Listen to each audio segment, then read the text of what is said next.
destroying the very soul of this church. Over 100 United Methodist clergy came out as either homosexual or bisexual over the weekend, demanding the church change its policy on homosexuals. Conservatives, particularly from Africa, are strongly resisting, saying Scripture condemns homosexual practices. On Wall Street, the Dow down by 217 points to 17,711, the Nasdaq dropping 49, the S&P lower by 20, and oil at $45.88 a barrel. More on these stories at townhall.com.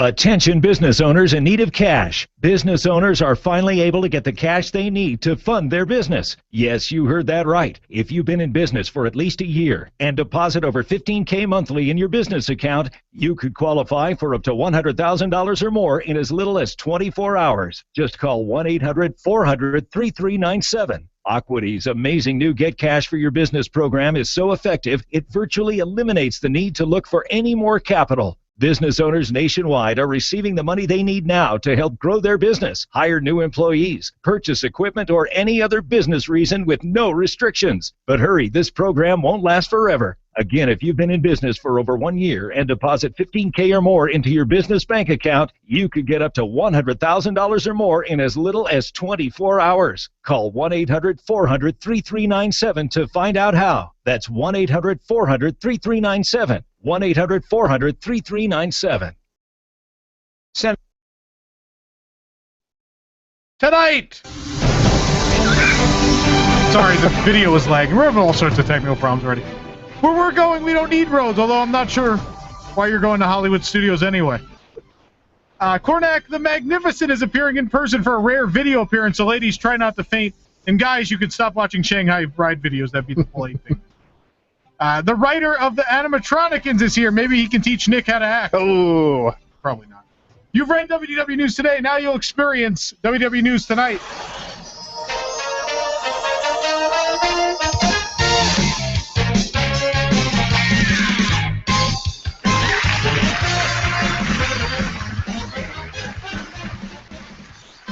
Yay! Technical difficulties. So you didn't see me point. I did because I was trying to get my screen up and the chat's not working. Video. You also told me 40 seconds and then said 10 directly after that. What happened with that? Video's a dying medium. It's all about. A fad. I've staged 50 musical comedies and I'll stage 50 more. Anyway. Who are you? And who am I not? I'm Tom Corliss and you're not. You're Nicholas Cicero, I believe. Sounds good. Maybe. Yeah. A lot to get to tonight. We have a great guest in the studio. Yes, which that never happens. Josh is the only other person we've ever had in studio, so it's kind of exciting. That is correct. Yeah. But we have Jeff Jones from the Animatronicans. Got it right in the first try. Yes, you got it right. Take that, Cooper Creek. Yeah, Nick is really bad with names, so he's going to get it wrong at some point. I'm just warning you. I'm sure there's a betting line. He gets the name of the show wrong. Yeah, this show wrong. I'm positive there's a betting line out there between our listeners how many times I will get it wrong. You know there are demands for a Koopa Creep shirt. Right? People requested. He couldn't say Copper Creek last week. Koopa Creep. We're going to have to do that. And you know where we'll make that available? T-Public. We will, which is the company that brings you the news. So let's get to the news. Let's get right to it. Plug that. How about that? Okay with you? Yeah, that's a good plan.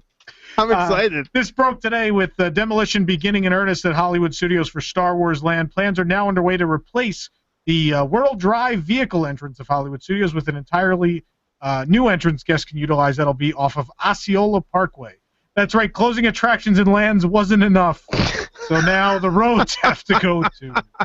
According to permits filed with the South Florida Water Management District, the intersection between Wide World of Sports and Art of Animation is going to be where you catch that ramp that's going to take you right into Hollywood Studios. Nice. And sections of Osceola are also going to be expanded for the traffic that's expected.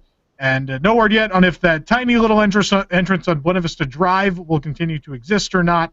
But we will have to wait and see. I hope they keep that one because I never go through the World Drive one anyway. And I don't really want to go down to Osceola either, but no. I understand why they're moving it. They have to, yeah. It backs up. It gets crazy there. But also Star Wars, I think, is going to go over that road. Oh, for sure, yeah. They're going to fill the space to the... There's like a little river back there, so they're going to try and fill all that. All right. But also, if that wasn't enough exciting roadwork news for It's you not. this week, I want more. permits were also filed to change the roadways by the Magic Kingdom vehicle entrance area. And that plan would see the addition of roads that will go over the toll plaza area in both directions, north and south, bypassing them for easier access to and from the Magic Kingdom area resort hotels. So you don't have to lie to an additional set of cast members about your fake reservation at the Contemporary. Yeah, there Jason has the illustration up. It's a gorgeous illustration. It is. You could see many hours were spent Look at that. in Microsoft Paint. Is the Speedway still there? It's still there in the art. I mean, in real life, it obviously is Right. not. Yeah. Yeah. So the new road returning guests to World Drive going south would also help alleviate the Seven Seas Drive traffic and provide better traffic flow for some area cast members going home in the evening. Microsoft Paint. What happened? Microsoft, you're now I just- laughing about Microsoft Paint? Yeah. Yeah. So they're going to alleviate some of that traffic on Seven Seas Drive, so you won't accidentally hit a cast member crossing the street by the Polynesian. Oh, that's good. That's good. Traffic on Vista Boulevard will also have easier access to World Drive in both directions. Roadwork to alleviate traffic behind the park, of course, is already happening back there in the cast member areas. That's expected to be completed by the summer, end of the summer, and, of course, still before the opening of Pandora, the world of Avatar. Avatar joke of the week. Probably before Rivers of Light, for that matter. Oh, yeah. True. No word yet on when construction is going to begin on all that, but expected to be the beginning of many changes for the Magic Kingdom vehicle entry plaza area, which kind of needs to be fixed. This is exciting. Next Sunday. Yeah. Sunday's a big day at Disney Springs. The town center area is finally going to open, along with the first phase of new restaurants and stores. We're going to be through the summer. so fat and drunk at the end of Sunday. I think we're going to be fat and drunk before Sunday begins, but that's besides the point. Among the new offerings, there's Deluxe Burger, where you can grab a classic cheeseburger or go for something indulgent like the El Diablo Burger, which, of course, has Bob Iger's face burnt into the bun. There's a veggie burger, too, plus gelato shakes, fresh-cut fries, and more from the Disney chefs, who will also be out every 3 seconds to talk to someone with an allergy. You'll be able to tell them what a good job they did when they come out. Yeah. There's Amaret's Patisserie, which has classic and contemporary cakes and pastries, which are the stars at this high-end pastry shop. Of course, there's classic macaroons and crisps, light pavlova, ultimate chocolate chunk cookie, and more. And Amaret's is a dessert lover's dream come true and a diabetic's worst nightmare. Yes, it is. Then, Wow. what just happened? All right. Surge. Wow. Got some lights in here. All right. Then there's the Daily Poutine, which I must tell you, I was surprised to find out is not an establishment on OBP. This kiosk brings, It may be. I don't know. brings Canadian classic to guests in 4 varieties. There's 4 varieties of hot, crispy French fries. There's classic, which is beef gravy with cheddar cheese. Latin has fried yuca, black beans, pulled pork, and queso. There's the Italian, which has mozzarella and bolognese sauce. And then the French with a snotty attitude. I mean, mushroom cream sauce with Gruyere cheese. I'm excited about this one. Yeah. And you can pair that, of course, with a lemonade, draft beer, sangria, or fountain sodas. And interesting note, they're advertising fountain sodas. Yeah. I'm not big sure draw. anyone's ever advertised. It's like a big selling. It's a big deal. That's a big deal. What is it, 1955? Like, we have Pepsi. It's unbelievable. Glass bottles. There's BB Wolf Sausage Company, a kiosk with artisan Yes. sausages. Just go with it. The Three Little Pigs Oh, has I a am. Reuben dog, a Portuguese sausage, and a sweet hot sausage. Nick, shut up. A Bavarian sausage sandwich and an Italian veggie sausage are also on the menu. Then there's, I haven't even heard about this one until this week, Yay Sake. This kiosk, you could try a sake Cosmo Freeze, a sake bourbon slush, among other offerings. I picture a little anime character outside. Yay, Saki! Okay. Trying to bring you in. Their Little menu global board. eats at the booth range from the Great Wall, which is Chinese-style pulled pork, to a sombrero, Mm. which is ground beef, pico de gallo, guacamole, cheese, and corn chips. guess this booth is more confused about what country it's in than the Southern guest in World Showcase. I butchered that joke. Move on. It's okay. Nope, that's not what it said in the script. I'm going to keep it going. We know what you meant. Yeah. It's the spirit of the joke. It's all downhill from here.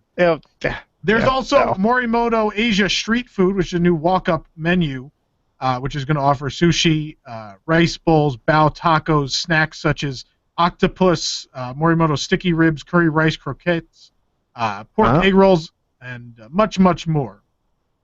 Sounds exciting. Yeah. I don't have a joke for that. It's really Morimoto's good. I'm not going to make fun of it. This is amazing. Oh man, yes. Where did we start? I'm not done yet. Oh. We still have sprinkles. Sprinkles. Look for handcrafted cupcakes, slow-churned ice cream, homemade cookies at Sprinkles, dubbed the first cupcake bakery by the Food Network, and the third easiest name to give a cat by everyone else. 1 and 2, of course, are socks and mittens in that order. Yes. Options include vegan, gluten-free, and sugar-free, and seasonal flavors as well. Moving to new spots, you have Wetzel's Pretzels and Haagen-Dazs, which will now be located across from Orlando Harley-Davidson on the west side, because as you know, bikers love pretzel sundaes. They do. Yeah. They love them. They're easy to eat on a bike. Yeah. There'll be some new retailers as well. There's the Savannah Bee Company, which will feature a variety of special and everyday honey, as well as all-natural body care products. Yeah. Ranging from body wash and lotion to lip balm and body butter. Lather me up. Yeah, the company's mission is to provide pure, delicious honey and luxurious honeybee products to consumers while educating them about the wonders of the hive. Yeah. Is it an Epcot pavilion about honey? What is this? Okay, how long before this closes and becomes a Winnie the Pooh meet? I'm going to ask now. There's also Filthy Rich, which is not to be confused with anyone going to Disney after hours, which will showcase celebrity-inspired jewelry at far less than Beverly Hills prices. The location specializes in authentic replicas of iconic jewelry and accessories worn by past legends of the silver screen and current celebrity icons. You know, like Madonna. Is that real? Is Madonna supposed No, to? I have that. That's a joke? It's a joke. Didn't you see that? She wore some ridiculous outfit to some show, and she's being talked about. I don't know if she's an icon anymore. That was the joke. Oh, okay. Yeah. I get it. Thanks. If you have to explain it, it's not funny. Apparently not. Come on, I laughed at like 80% of these. Yeah. Give me a break. STK Orlando. Yes. Is going to open for sure on May 25th. Reservations are open beginning that date already. The new STK will be located within the waterfront setting of the Landing at Disney Springs. STK's unique ambiance blends the elements of a modern steakhouse with a sleek lounge, including a DJ, emphasizing a social fun environment, of course, filled with hashtags trending and millennials. At approximately 14,000 square feet, the Orlando Outpost will be one of the largest STK locations and has 2 dining floors, including a main level, and the only rooftop dining venue in Disney Springs. STK, hold on a second. I'd like to remind you, STK, that you are not the only rooftop lounge coming. Of course, let us not forget our dear friend, the Paddlefish, which will have rooftop dining as well. I couldn't find the sound of a Paddlefish makes. I don't think they make sound. They don't have teeth. Yeah, I was looking. I was trying they for don't you. Have sound either. I just found splashing in water. Okay. I don't think they talk. But it's a boat, by the way. It's not really a rooftop. You don't have a roof on a boat. Does it count as a boat top? Well, you have top side. Top side? Well, it's not a roof. It's not a real boat, right? You're aware of this. It's debatable. It's in water. It has a paddle. There's a picture of a paddlefish again. That saves us all. I can't wait till we get hit by the guy that took this photo of a paddlefish. That he wants like $1 every time we use it or something. It's gonna happen. So reservations for STK and not paddlefish can be made at 407-917-7440. Eventually also online at stkhouse.com. That's not working yet. Apparently the people behind My Disney Experience working on that one. So. Celebrate the season. The long-running Walt Disney World Magic Kingdom stage show that's been entertaining guests at the Magic Kingdom is going away. The show actually began at Top of the World at the Contemporary back in the early 1990s, so before everyone working at STK was born, probably. Disney this week announced the retirement of the show and a brand new show debuting this year. It's called Mickey's Most Merriest Celebration, where you could feel holiday magic come alive in a jubilant new stage show. It's just days before Christmas, and all through this house, excitement is stirring thanks to Mickey.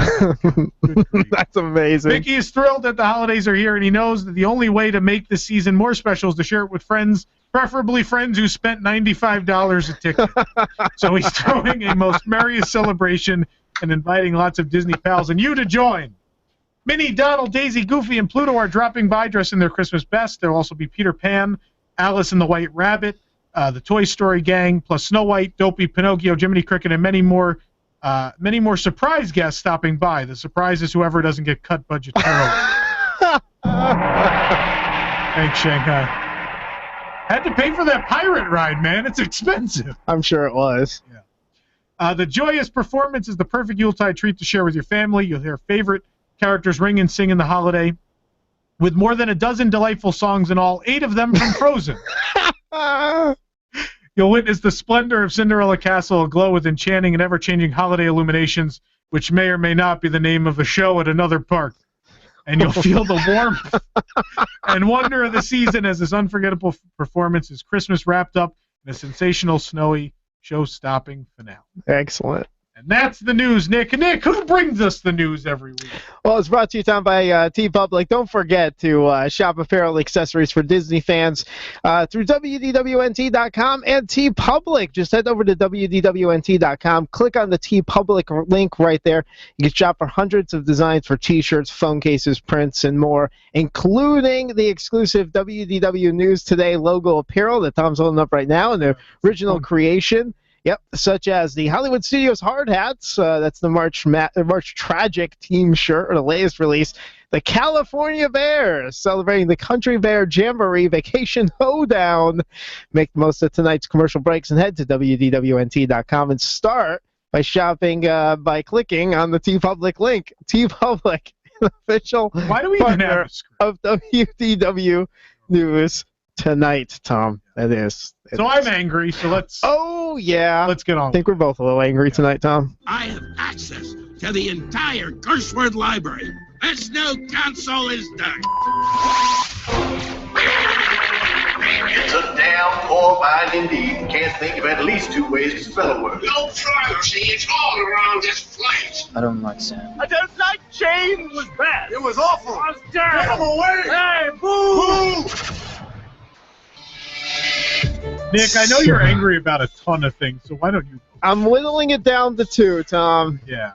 Tom, Disney Infinity is no more. Yes. Disney decided to shutter their video game division yesterday. Well, there wasn't much left. It was pretty much just Infinity. It really was.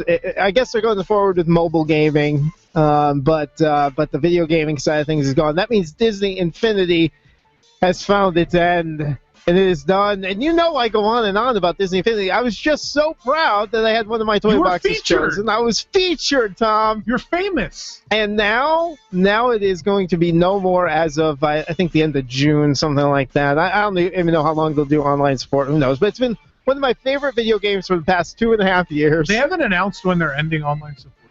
No, I don't think so. I imagine they still got to keep it going for a while. They're like contractually obligated, I think, to do at least a year or something. I would think so.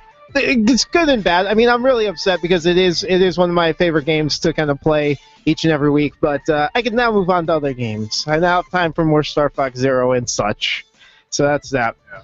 But I'm also mad about something else, Tom. And Tom, I have no one else to blame but me. We've been talking about this for years. Tom and I finally went out and played some mini golf this past weekend. We did the Fairways course over at Fantasia Mini Golf there at Walt Disney World. And Tom and I went out there, and it was very casual to start off with. You know, we were hitting, we were doing good. Tom was off to a nice little lead, so I was just like, all right, whatever. Then all of a sudden, I started catching up to Tom. He had a few bad holes. I caught up to Tom, and we started adding up the score and seeing who was where. And for the last few holes, we were keeping track because we were tied. And then all of a sudden, Tom imploded. I had a couple of twos, and I had this humongous what did I have? A 3-stroke lead. At the highest, it was a 3-stroke lead. 3-stroke lead going into the last 2 holes. Yeah. I lost a stroke on the 17th. Going into the 18th, I was up by 2. I hit my first shot right onto the green. All I had to do was all I said was you got to put it in 2 putts. In 2 putts. Tom made this miraculous, like, off-green 2. It was a really long and amazing putt. I have to admit. It was pretty good. And then, Nick, I choked. Yeah. I choked. The last putt, wasn't it like that close? It was like that close, and it went, gone out. Not even there. We tied. We tied. We tied. Yeah. So I didn't lose. We tied. That means we have to have a rematch and go out there again. But I choked, Tom. I was so furious because you were getting so cocky there when you were ahead. And I was like, I can't wait to beat him. And it didn't happen. And then you choked. I would have been a humble victor, too, Tom. No, unlike you wouldn't. Get out of here. Humble victor. No way. I don't know what I'm angry about. I guess I'm angry about things. Well, I had 2 angry things, so you don't have anything. I don't know. I'm angry. I'm angry that I haven't seen Roaring Rapids video from Shanghai yet. I want to see that Crocosaur, whatever the hell that thing is called. Yeah. I really want to see that. But obviously, we've seen Pirates and Soren and unfortunately the Alice Maze and some other stuff, but I'm impressed so far. I like what I'm seeing. Does that mean it's not open yet, or it's just not. no video? I mean, they're still in previews. This is just previews. Yeah. I mean, Buzz Lightyear isn't open yet either. So not everything is running yet, but that seems to be the only thing it's the thing I'm most excited about. I want to see that animatronic very badly. Yeah. All right. Well, speaking of animatronic good transition. excellence, we have Jeff Jones from he's the writer of the play coming to the Orlando Fringe Festival, the Animatronicans. We're going to talk to him when we return here on WDW News tonight. By the way, coming up in the second hour, WDWNT, the math game. Oh, boy. The math game. By unpopular. You know what? People liked it. For some reason, people like to do math. We're going to make you do math if you want prizes. Prizes from Theme Park Connection, yep. So we'll do that in the second hour. We also will continue our dining discussion in the second hour as well. And Karnak the Magnificent dropping by second hour. So much more to come here on WDW News tonight.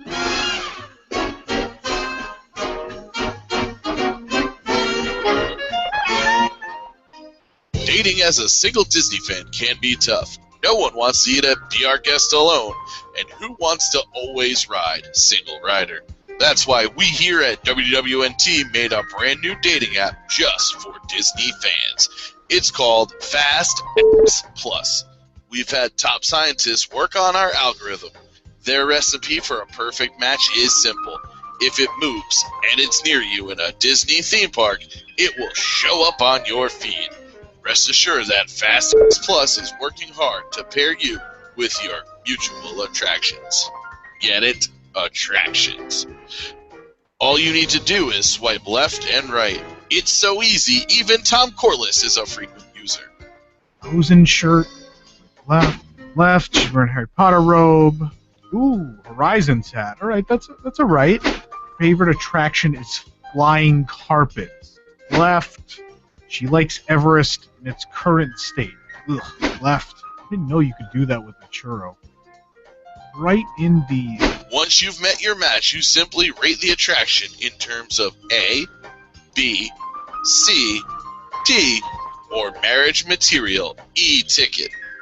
Based on such factors as thrill, fun for the whole family, and of course, re-rideability. Ladies, don't settle for any LaFools while looking for your Gaston. Download Fast Plus today.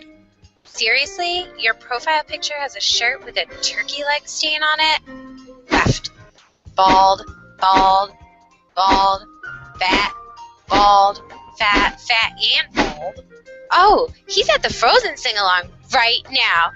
For the first time in forever, I'm swiping right. Fast Plus moves you to the front of the queue of the Disney dating field. Make your rainbow connection today, because everyone is someone's e-ticket.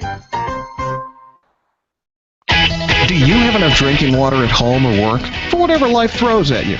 This is Florida, and you can never have enough good, wholesome drinking water on hand. for meetings, family gatherings, even Mother Nature's wrath. Be prepared with Carolina Highland Mountain Spring Water delivered directly to your home or business. Call 407-851-7144 or online at carolinabottledwater.com. There are no delivery fees, no contracts, and now take advantage of their Be Prepared delivery special in individual bottles, dispensers, and coolers. The purest water delivered to your doorstep, guaranteed. Get started. 407-851-7144, 407-851-7144, or online at carolinabottledwater.com. Refreshing taste, unrivaled purity, the healthier choice for home or office. Carolina's Highland Mountain Spring Water. Call 407-7144, online at carolinabottledwater.com. Refresh today.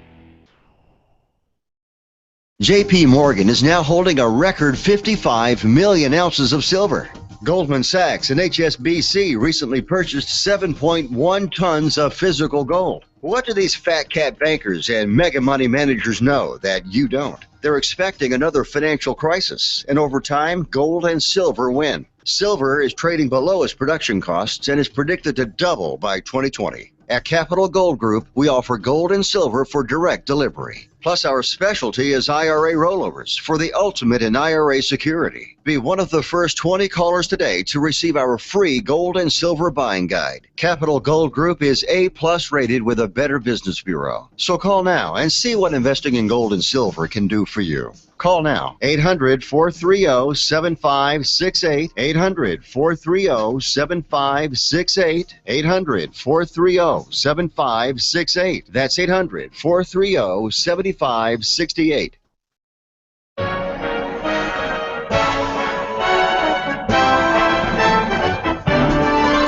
There's a great big beautiful tomorrow. Welcome back to WDW News tonight, and we have a special guest with us tonight on the show. His name is Jeff Jones, and he is the writer of The Animatronicans, a new play coming to the Fringe Festival next week. Fringe Festival being the annual arts festival, performing arts and everything that comes to Orlando each and every year, and he'll be able to talk to us a little bit more about that. But Jeff, first of all, did you ever play the Fairways course at Fantasia Gardens? I believe years ago I have. I haven't played any of the Disney courses in a while. I am partial to Winter Summerland. Yeah, you like the normal, hit the ball through the little windmill type things. I like Christmas. Yeah. And I put like Griswold House up at Christmas time. So if I can go in April and have Christmas music and Christmas decorations, I'm happy. I do prefer Winter Summerland as a mini golf course to the Fantasia. You know what I'm angry about, though? What's that? They dumbed down. Yeah. They dumbed down the Fairways course. They did. The sand traps are gone. It's fake sand. There's no sand traps, and they covered any water, so there's no hazards anymore. It's brown AstroTurf. It's not even fairways anymore. Well, then you need to go to iDrive and play, the ghetto courses if you want. And then hit cars on iDrive. Exactly. Exactly. There's like 7 holes in the fairway. You don't know which one you're actually going into. I like the Pirate Cove that overlooks the Cerro Lago. And you could actually hit ball off the tallest hole. You could hit balls into the resort, actually. But anyway. So Jeff, a friend of mine brought this to my attention. He's big into the theater scene here in Orlando, and he showed me this. He sent me a text, and he didn't even have to say anything. It was a text of this poster, the one that Tom was holding up. Had John from Carousel of Progress, Polar Bear from Maelstrom, Abe Lincoln, and the Dreamfinder, and I was like, yes, we're going to that. And I immediately contacted you, Jeff. This sounds like a really, really, really fun thing for Disney fans. Why don't you tell us a little bit about the animatronics and what it? I knew I'd get it wrong. Animatronicans, and where did this idea come from? Well, my 2 favorite things in the world are theme parks, especially Disney, and bad 70s, 80s sitcoms. Oh, yeah. So I figured, why not combine the 2? So we basically took those 4 characters and imagined what it would be like if after work they all lived in the same house in Windermere. This is getting better. better. Like how it's specifically Windermere. It is specifically in Windermere.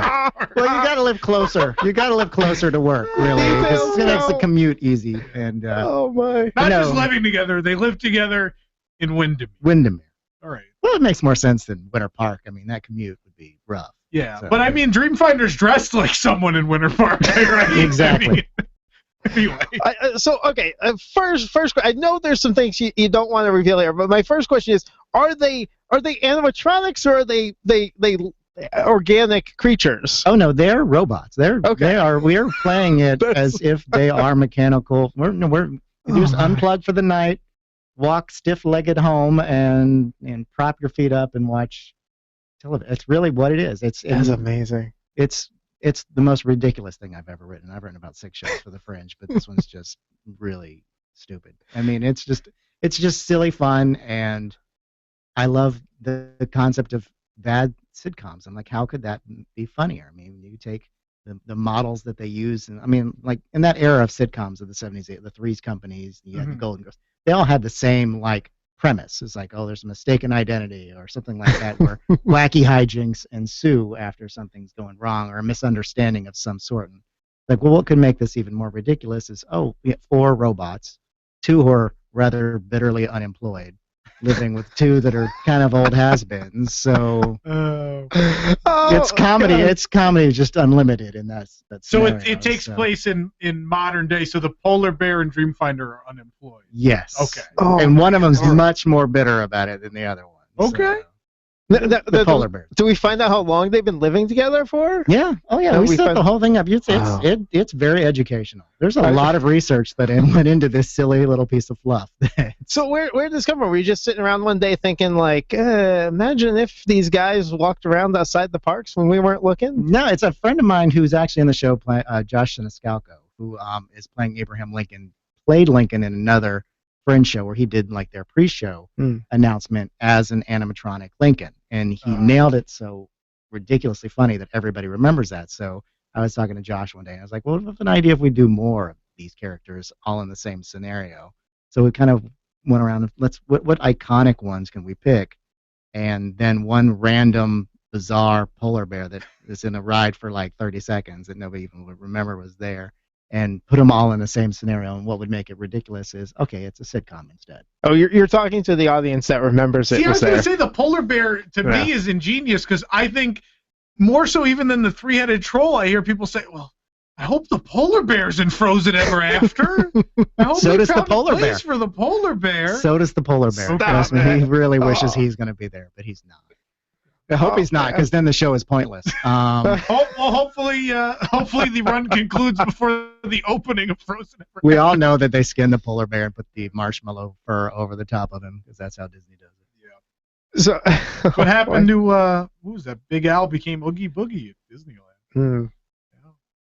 So you are the Dreamfinder. I am playing the Dreamfinder. That was actually one of my favorite attractions before someone let a horrible person come in and change that attraction.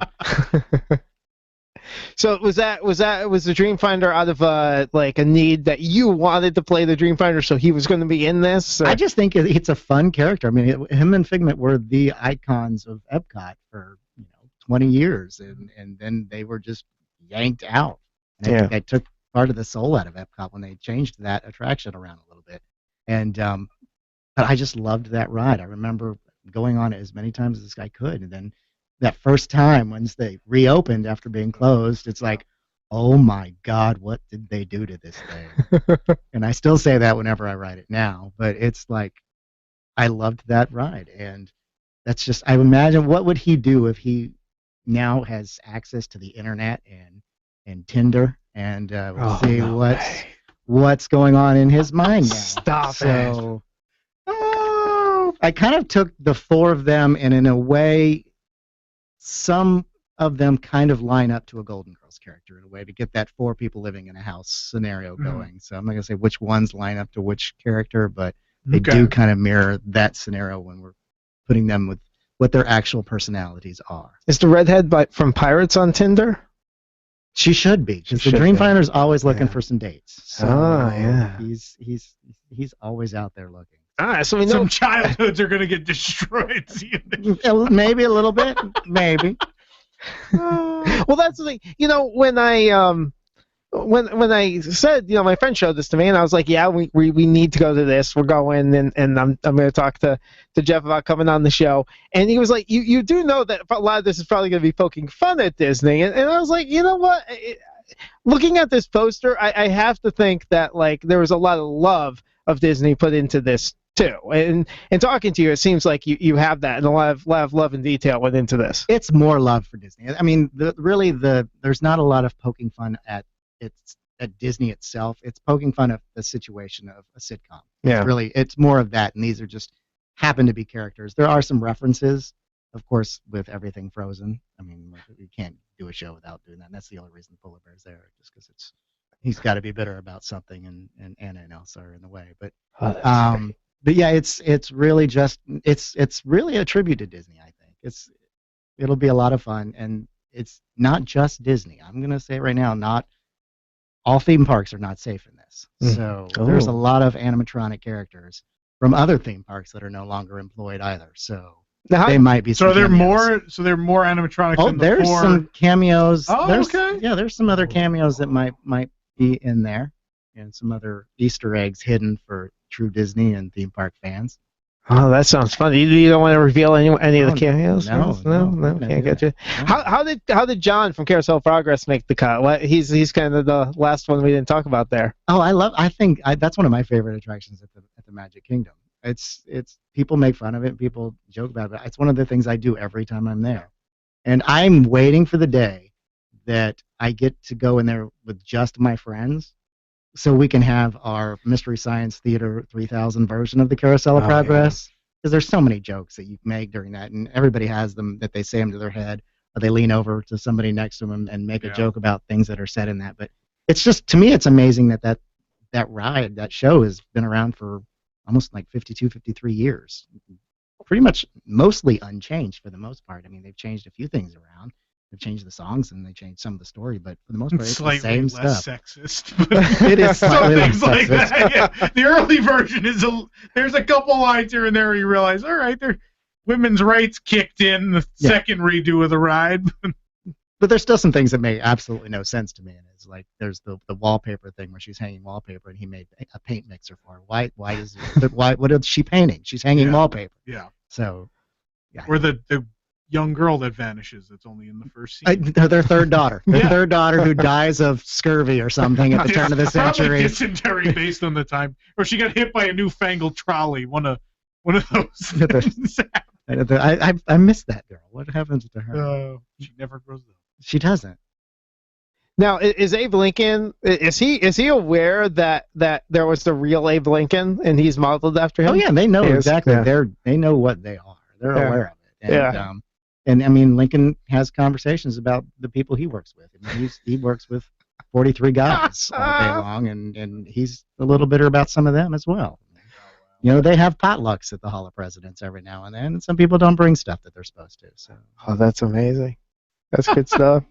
And we got plenty of people out there in chat. If you have any questions about the show, go ahead and shoot them at us. We would be happy to ask. So someone tuned in late and is feeling very lost. Should we mention again? Oh, totally. Yeah. This is Jeff Jones. He is the writer of the Animatronicans. It's you got it right. Yeah. I think I'm 3 for 4. We have this is part of the Orlando Fringe Festival, which kicks off next week, and people in Orlando, for the most part, are familiar, I think, with the Fringe Festival. Every year, I guess it's a couple of weeks this year, a week and a half maybe. It's 10 days. 10 days. 10 days, about 11 days actually. Yeah. Because if it adds on actually, but this is the 25th anniversary of the Orlando Fringe. Oh, that's right. Big year. Yeah. It's the longest running Fringe festival in the United States. Yeah, it's a great arts festival. Always a lot going on, and your show, Jeff, kicks off on Wednesday the 18th, a week from tonight. Mm-hmm. At 10:30 p.m. is the first performance, and there's various performances through May 29th. To go to this, some people aren't completely aware of the whole mechanics of going to these things. So you have to buy a Fringe button. You have to buy a Fringe button first of all. You buy a Fringe button, and that gets you. That money goes to the festival itself. Okay. What's cool about the Orlando Festival is it's not a juried festival. People from all over the world apply to get in, and it's done by a lottery. They draw names out of a hat and assign you to what venues you are in. It's in the Lock Haven Park. There's about 8 or 9 venues this year in that area. Wow. So every hour, every half hour, there's another show starting. On weeknights, they start at like 5, 6 p.m. On the weekends, they start at 10:30, 11 a.m. and go all night long. Last show could be at 1 a.m. And show ticket prices range from $5 to $10, $11, depending on the show. But you can literally go out there and see at least 100, 120 shows and performances going on within that time frame. And in the middle, there's a beer garden, food trucks, food tents. Not just beer, there's actually full liquor now too. But it's you hang out between shows, you talk to other people, see what's good, what's bad. You can see amazing stuff, you can see absolutely horrible stuff, and yeah, that's it varies. half the fun. I mean, it is varies. So it's a lot of fun, and on the weekends they do a kids fringe, so people can bring their kids out as well. Cool. So it's a family thing as well. But there's a lot of shows that are designed for families. There's a lot of shows designed for kids, but then there's a lot of shows that are designed just for adults. And this one is for mature audiences. Yes, I mean we do use some language because, like I said, bitter animatronics, but it's mostly a language thing. Yeah.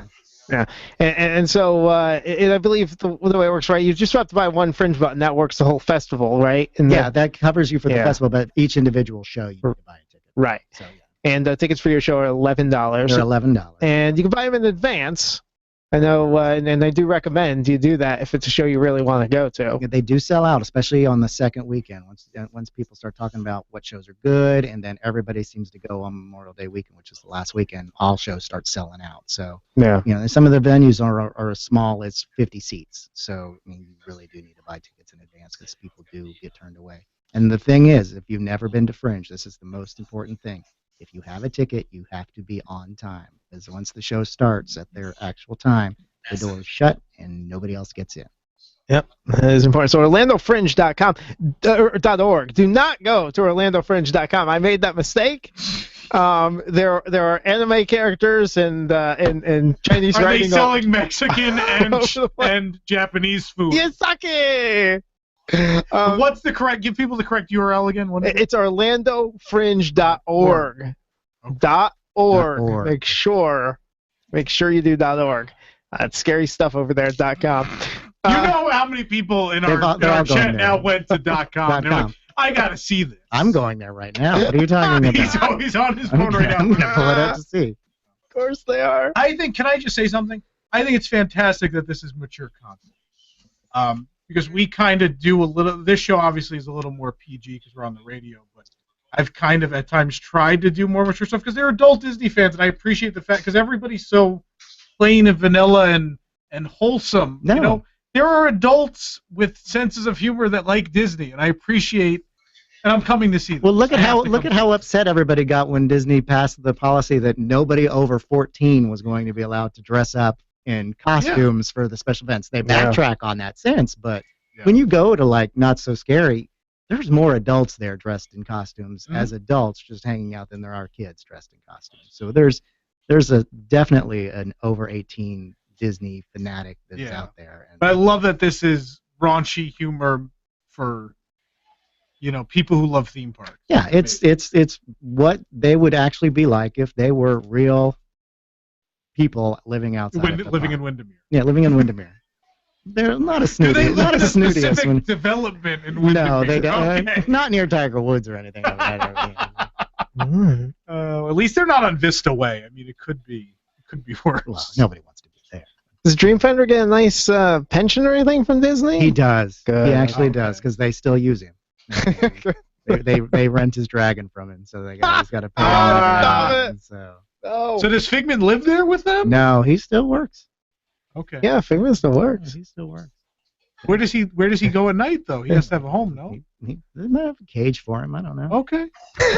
I only thought about the parts I'm caring about for the show. Okay. So I'm not writing a whole backstory here. Come on. Come on. I'm sure there is. There has backstory. To be. There's a prequel already in the works, probably. Yes. Movie rights. All right. So who didn't make that? Is there did you settle on these four pretty easily, or were there ones you struggled to kind of get into this foursome here? No, I think these four were pretty good for me because I think they're fairly iconic, and a lot of people ask me why the polar bear. I'm like, why not? Oh yeah. Why not? Because it sets up and I had to think which ones could work for making jokes. And Lincoln, I already knew the person to do that, so it worked. And then John's just been around forever, and he's seen a lot of things, and he can talk about you know, 100 years of technology, but he seems to always like to talk about appliances. So really loves refrigerators. Really loves them. This is going to be amazing. You know, I mean, it's not as much. That carousel is not as. It was obvious it was to pitch appliances when it was sponsored by GE, but now that it doesn't have a sponsor, it's just, gosh, this guy talks about appliances a lot. and you need the polar bear. I mean, you needed like this other thing in there, whether it be something from Small World or this, you know, like it had to be. When I saw this, I didn't think, there's one of these that's really out of place. I don't know. No, I but didn't again, either. it might be our exposure to this fan community that the polar bear didn't seem. To the average theater goer, probably looking at the different, and be like, well, there's 3 guys and a polar bear. I don't Well, and then also there's you know, Dreamfinder was pulled out in like '98, so that's almost 20 years. So there's a lot of people that are, you know, feel old when you say 18-year-old people have no idea who that is. But then South Park did that parody of him. They People did. seem to get it, so I feel like he's. That's why I wanted to. We keep kind of doing think we're isolated in this community. Sometimes we forget how many normal people go to Disney World and actually sometimes remember something they saw. You know. I know. I think all of us, when we saw that episode of South Park, knew exactly who that was. And we're like, other people know? Other people remember this? All right. You know what? Also, so I mean, the fact that like when I saw this, it looks like an old school. It looks like an attraction It's poster. the carousel. I mean, it's a is. takeoff of the carousel. We kind of wanted to make it look like the old carousel ad, and in a way, it was just to include them all in sort of that cartoony look that we weren't actually doing any kind of trademark thing either. So we wanted to make it all look. Yeah. No, I love it. I love the style. I like that's one of the things I was like, do you by any chance have any posters or buttons or anything? He's like, yeah, we do. We bring them for you guys. So I appreciate that. Definitely. Not a problem. And it's definitely got the sitcom vibe to it. And we do have a 5th cast member who's not advertised in one of the photos, who is Janine Klein. She's another local actress, and she plays the only human character in the show. Oh, okay. Who happens to stumble upon their home, not knowing who lives there. So that's where the mistaken identity and confusion and mistakes come, and wacky hijinks that always come from the sitcom, with the one person who doesn't know when they're knocking on the door who lives there. So that's where the whole insane sitcom stuff comes from, of what a real person would do if they walk into a house of these. Oh my God, it'd be heaven. Hilarity ensues. Jeff, you also you're kind of a veteran, I think, of Fringe, right? You've done some other Fringe shows. Yeah, this is my 6th show that I've done at Fringe, so I've been involved since 2008 was the first show I wrote and produced myself. But I've actually done a show when Fringe first started in the first few years back in the late '90s. Downtown. Fringe is very What is Taylor? And stuff in downtown Orlando. It was really a completely different experience than it is now. And both were great, but the way it's set up now, everything's centrally located. You've got that food court, beer tent, bar area to lounge in the middle between shows. Just makes it a completely different experience. Yeah. And you also do some stand-up comedy, right? Do you have any? I do. I travel all over the Southeast Florida area, performing in metropolis cities like Crystal River and Ocala and Fort Myers, you know, telling jokes to retirees. It works out really great. Awesome. No, there's nothing better than doing comedy at a dog track. So yes, take the gigs that you can get, right? No, I will perform anywhere. Could be worse. You could be doing a monologue in an abandoned radio studio. I know. I see why you trapped this person in a glass box behind me. You're not here right now, people, but I'm sitting in front of this glass window with a guy at a soundboard. It's like a low-rent version of the pre-show of a rock and roller coaster happening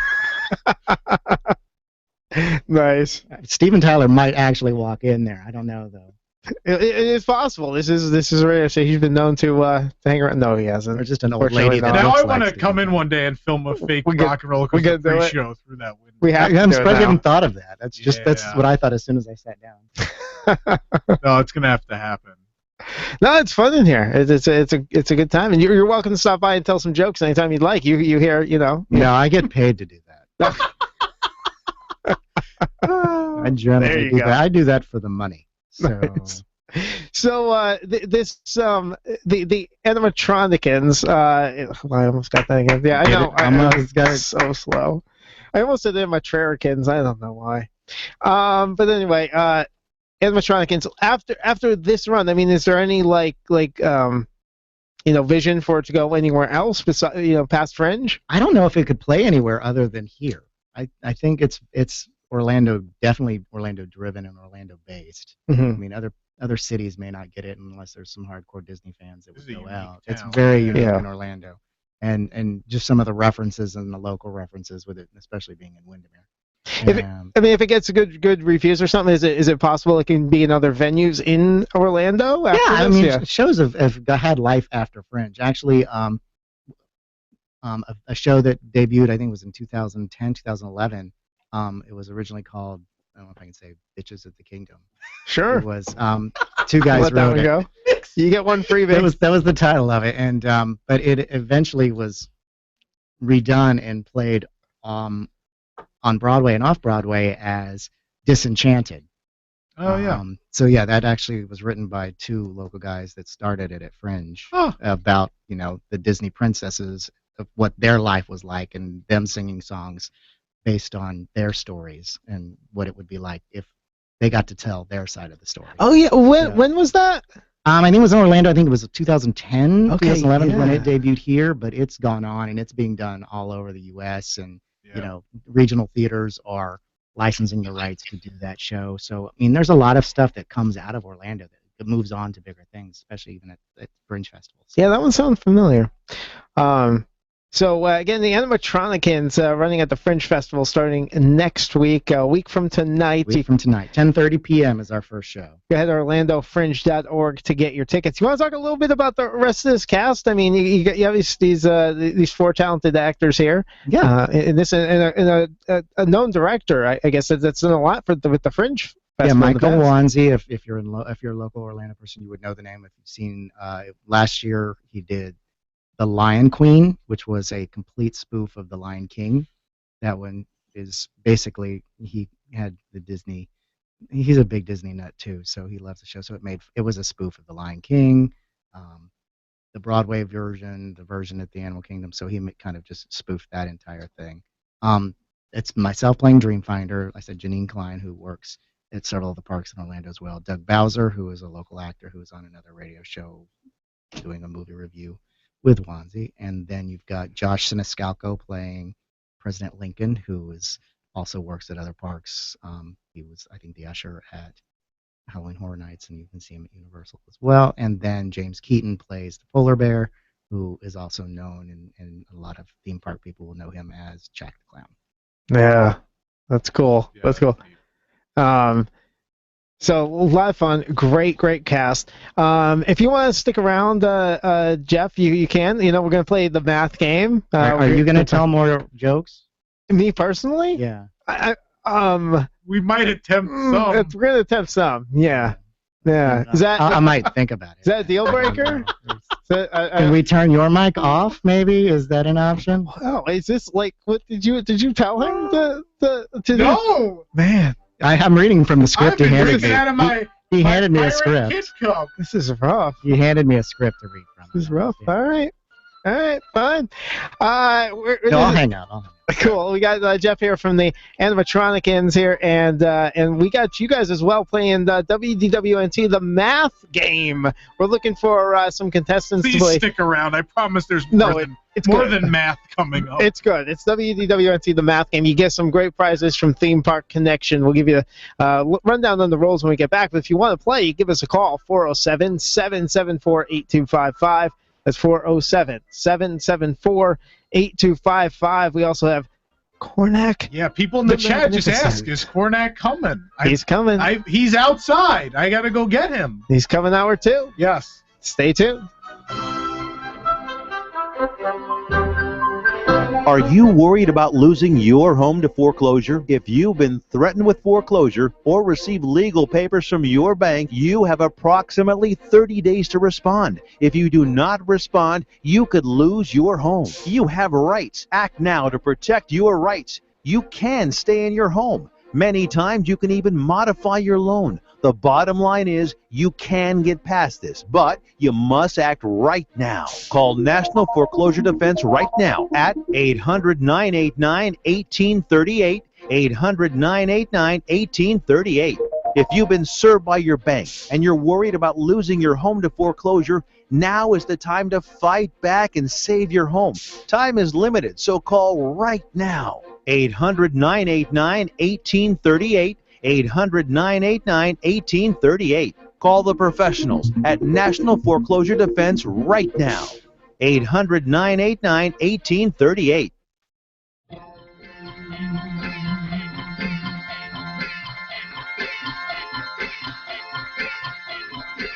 One little spark of inspiration is at the heart of all creation, right at the start of everything that's new.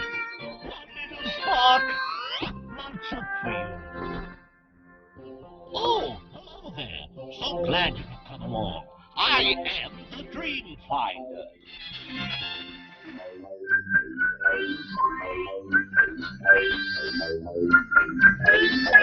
Phone lines lit up to play WDWNT the math game. It's like everyone's doing it to spite I don't, really. You know what? We might. Oh man, we only have we literally only have 2 minutes here. Yes, we're just coming back. Yeah, so we're just gonna take a quick break in a moment. Yeah, we're just gonna have to hold off. So if you're on the line to play WDWNT the math game, hold on because we will be getting to you and just after the commercial break here. It's about 3 or 4 minutes away. So just hold on. We'll play that coming up at the top of the second hour. Also, we have Karnak the Magnificent. He's out there. I just went and saw him. He's doing great. He is. Ready to go. I think he's getting some OJ downstairs. Yes. Orange juice, quenching the thirst. Sure. Indulging in the spoils of the West. We're in the East. Yeah. And what was the random OJ? I thought we were in the what? Wait, what? Because we're in Orlando. Now you're confusing me. We're in the West. Of what? Western Hemisphere. Karnak's from the East. I guess we are. Yes, yeah. We're definitely in the West. That's the Far East. Yes. Yeah, he's right. Nick's not often right. But I think he's right this time. I am very right. We're definitely in the West. And they don't have orange juice They in don't the East. have orange juice. They might not. I don't think They do have Shanghai Disneyland. They- and that pirate ride with no orange. Take that! You may have that Pirates of the Caribbean. Orange juice. Hey, we have poutine. Poutine. We have lots of poutine. All right, stick around. More animatronicans. And more math. Karnak and math. Oh, I can't wait for math. Also later next hour, who's mad at Tom now?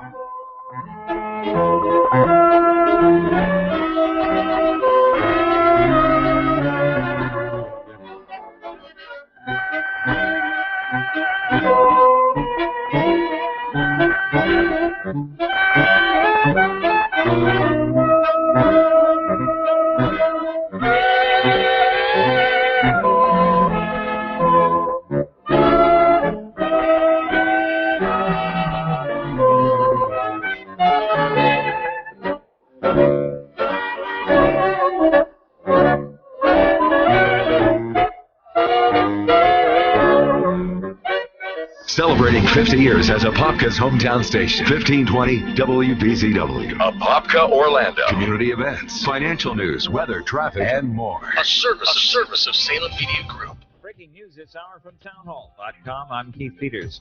The issue of homosexuality will be the hot topic at the United Methodist Convention being held in Portland, Oregon this week, with homosexual and bisexual advocates calling for a change in the denomination's book of discipline. Bishop Gregory Palmer says the United Methodists have become bitterly divided. Disagreements among us have led to unbridled acrimony that has led to seeing those with whom we disagree as being other than fully human or as really or truly Christians. Over 100 United Methodist clergy came out as either homosexual or bisexual over the weekend. Conservatives, particularly from Africa, are strongly resisting the changes, saying Scripture condemns homosexuality. House Speaker Paul Ryan says the GOP needs to unify in order to beat Hillary Clinton in the 2016 presidential election this fall. Ryan says the meeting with Donald Trump is a search for common ground. To pretend we're unified without actually unifying, then we go into the fall at half strength. This election is too important to go into an election at half strength. As for those policy differences between the two, there is plenty of room for different policy disputes in this party. We come from different wings of the party. The goal here is to unify the various wings of the party around common principles so we can go forward unified. And Ryan says after a tough primary, that will take some effort. Capitol Hill correspondent Wally Hines reporting. But Donald Trump is declaring that while he will meet with Ryan tomorrow morning, he doesn't need the help of Ryan or other Republican leaders as he moves forward towards the party's presidential nomination. Federal officials say a fire which caused a 2013 explosion at a fertilizer plant that killed 15 people was a criminal act. The Bureau of Alcohol, Tobacco, Firearms, and Explosives has determined the blaze in West Texas was intentionally set. On Wall Street, the Dow by 217 points, the Nasdaq dropping 49. More on these stories at townhall.com. For me, it was the big S-Class from the 90s. Beautiful. My friend's dad had one. The SL. All of the SLs. I've been watching those since I was a kid. I think the 1971 SE was the first Mercedes that just blew me away. Everyone remembers the first time they saw one, and the day they began to long for a Mercedes-Benz of their own. Well, that day may be a lot closer than you think. With a certified pre-owned Mercedes-Benz, you can experience the luxury, the unparalleled safety, the performance, and the style Mercedes-Benz is famous for, at a price you can afford. Beautiful SUVs, sedans, coupes, and convertibles that are factory certified and covered by an unlimited mileage warranty for up to 3 years, so you can drive without a worry for as far as you like. And during the certified pre-owned sales event going on now through May 31st, you can receive 2 years of complimentary prepaid maintenance and special financing available through Mercedes-Benz Financial Services, only at your authorized Mercedes-Benz dealer. You've waited long enough. See your authorized Mercedes-Benz dealer for complete details and limitations on certified pre-owned warranty.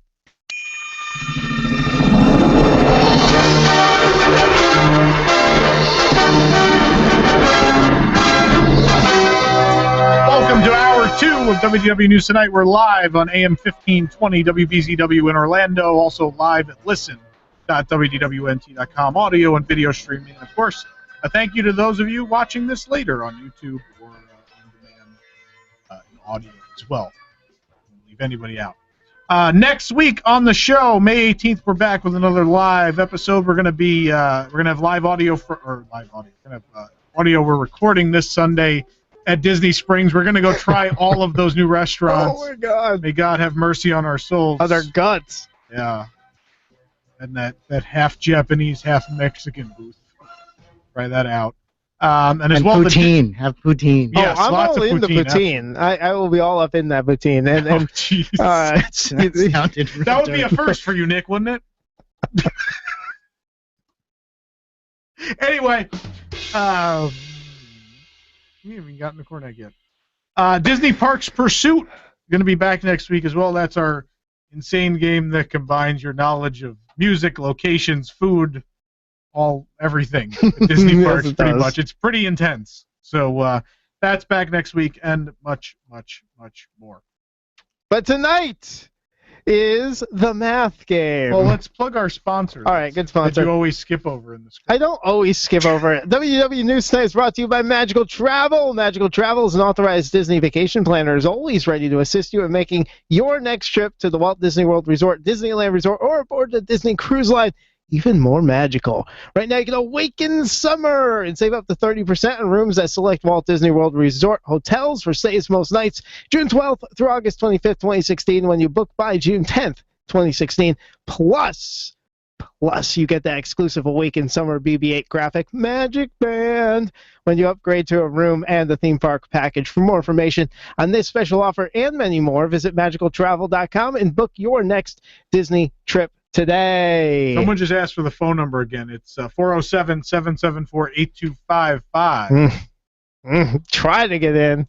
Yeah, we're almost at phone capacity here. Is this for people to play the math game? It is for people to do math, as ridiculous as that sounds. Well, you can't do that at home. I mean, it's true. Unless you go to schools. Can't get theme park connection prizes either. For doing math, no. Usually you get a grade and a future. So here's the deal. In this case, you could win like an old coin or a bunch. A Or something that actually means something, unlike a college diploma. But anyway. Go ahead, Nick. Start the math. All right, so we have a few contestants on hold. Everybody on hold, listen up, because here are the rules for the math game, okay? Are you going to tell people how to do math? Yes. We're gonna go over it a little bit. Can we use calculators? You can. Oh, well. See? Get your TI 83 Plus out.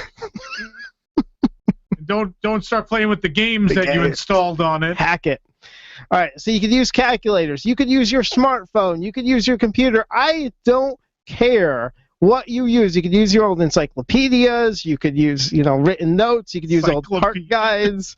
What is an encyclopedia going to help you with in the math game? A definition of the word math. Boy. When was math created? So, here you go. Here's the deal, though. I'm going to give you the entire math problem. There's a few different numbers that you have to figure out or know and come up with the solution to the math problem. Once I finish reading the question in its entirety, you'll hear the music start, and that means you have 2 minutes on the clock to figure out this math problem. 2 minutes, okay? This is the worst. This is amazing. You could ask me to repeat any of the parts of the math problem that you want, so I can repeat it as much and as often as you'd like, and you just have to come up with the correct answer to the exact number, okay? Someone in the chat said, I haven't took math since 10th grade. That's probably the last time you took it. Jeff, you're up first. The grammar game next week. All right. Next week, who can put together a sentence? Jeff, where are you calling from? I'm calling from Anaheim. Anaheim, California. Nice. All right. Do they have math out there in Anaheim? No, it's strictly Disney controlled. Okay. Yeah. All right. Well, yeah. So hopefully you can figure these out. So here we go. Here is your math question, Jeff. If the theoretical hourly ride capacity on the Seven Dwarfs Mine Train is 1,650, what is the theoretical ride capacity over 3 hours subtracted by the degree the oven temperature was increased to in Carousel of Progress before it overloaded, subtracted by the cost of preferred parking at Walt Disney World, divided by the total number of days of the 2016 Epcot Flower and Garden Festival? Holy crap. You can repeat. You're going to want a pen and paper. You're going to want a pen and you're going to want to repeat. Someone's yelling in the back. All right. He's already phoning a friend. No, she's in the room with me. The 3 hour capacity is 49.50. I know. Okay.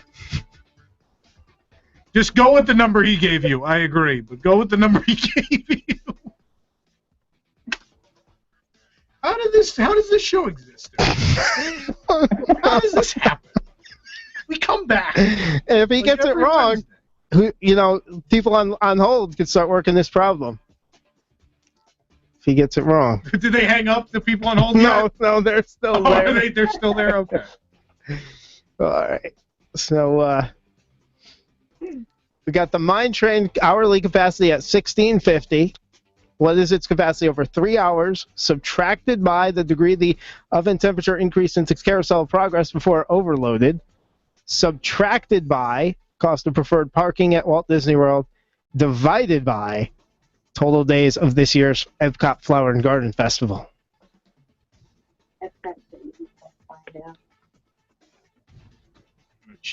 You have about 45 seconds left.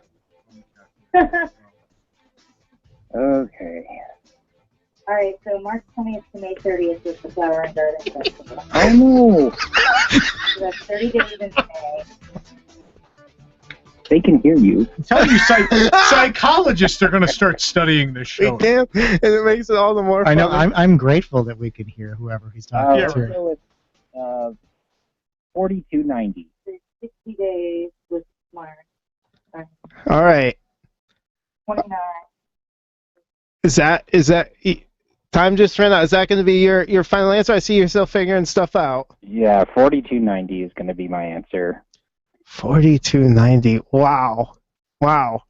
Incredibly close. 40. Are you? Wait, 42. No. You did something very wrong. Wait, what's the equation? Can you repeat the question? Are you saying 4,490? 4,290. 4,290. Yeah, no. Actually, that's way off. That is way off. Nick, do you actually know the answers to Of course, I know the answers. I did it out here. So. I have no idea what the oven temperature was. So. Oh, okay. All right, that's probably. You gotta know that one. Yeah, it's probably where it went off. Off. All right. Well, I'm sorry, Jeff. We're gonna move on to our next contestant. See if they got this one right. All right.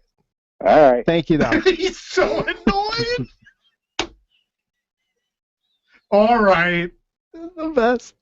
Katie, how you doing tonight? Never listened to Katie. Oh, wait, sorry, Katie. Yeah, I'm here. How you doing? Where are you calling in from tonight, Katie? Utah. Utah. All right. Did you start working on that math problem that we were given? I have a paper out right now, and I've quickly scribbled words written on it. I am Googling the preferred parking price. All right. Well, I'm going to go ahead and read it again. Then I'm going to put up 2 minutes here. The theoretical hourly ride capacity on Seven Dwarfs Mine Train is 1650. What is the theoretical ride capacity over 3 hours subtracted by the degree the oven temperature was increased to in the Carousel of Progress before it overloaded, subtracted by the cost of preferred parking at Walt Disney World, divided by the total days of this year's Epcot Flower and Garden Festival. And I know, Katie, you're working on it, but you still have 2 minutes on the clock here. Okay.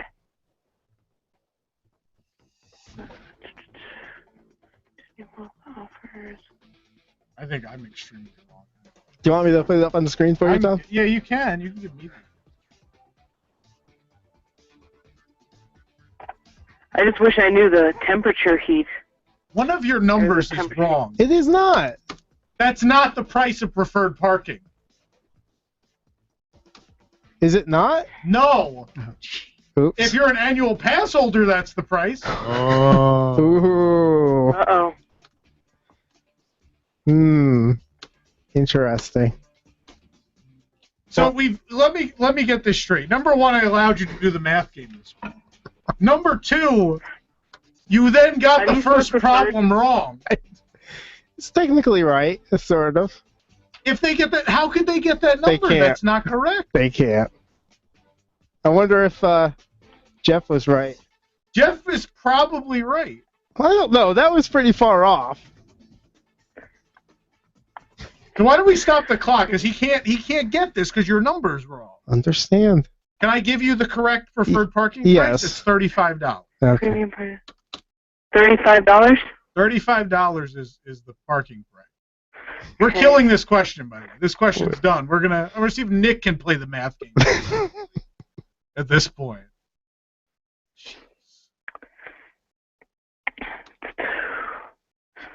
Hey. Nick's sitting there doing that. 17, 19, I am. This is what I get for letting you do the math. It is. Is the point of this game for the listener to beat, to get the answer before he does? That would be amazing. If he does, I'll give him a prize. Count. Don't worry, Nick's at it. How much is it? $35? $35, yeah. It's $15 if you're an annual pass holder. It's an additional $15. Because regular parking is $20, so it's $15 more for preferred. So as an annual pass holder, you have free parking. I just need the day of the Flower and Garden Festival.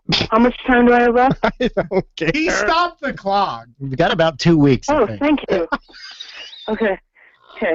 So I just need to count the days between the Flower and Garden Festival. I want to see if we can beat Nick to the answer at this point. This. Nick, do you have a big enough phone for this? I can't do You got the biggest iPhone possible, and you still can't punch your number. I'm lost. 35 equals that divided by... Yeah, I think he's still wrong. Okay. Well, I gave you the right number, so... Okay. I have all the numbers. I just need to do the math now. I mean, technically, I will say that if you round up this number, it actually is the same number. Oh, it came out the same anyway? Yeah. That's funny. So there you go, Tom. You still put the wrong amount in. That doesn't change anything. That is not the price of preferred parking. Regardless. I'd have to now check all your other questions. I believe I have the answer. Okay, what do you got? What do you got? Okay, so I'm going to say this with decimal. I have 4,574. Am I doing this wrong? I don't know. Uh-oh, he's laughing. That means I got it wrong. What did you do? Let me check your work. Do this. This is the worst. Did you show your work? In the history of We need to show your work. This is the worst. I told you before. Last week I said, are you sure you want to do this? It's terrible. Do that math problem. Now you want me to do it? It's 44. I went to school for journalism, not anything with 44, numbers. the answer is 44. Yes, Katie. Yay, do I win by default? Hold on. I don't know how people I'm going to send everyone who's called so far something. Just if Jeff calls back, we'll send them something. I think the correct answer is blue. All right. So Katie gets a prize. You doing this actually? So it's 1650 times 3. Right. 4,950. Subtracted by 975. 975 is the temperature. Subtracted I must by. have read the temperature wrong. I had like a script of the Carousel of Progress, and it said like 375 on here. That's where it starts. I already hit the wrong number because I put your 15 in again. 1650 times 3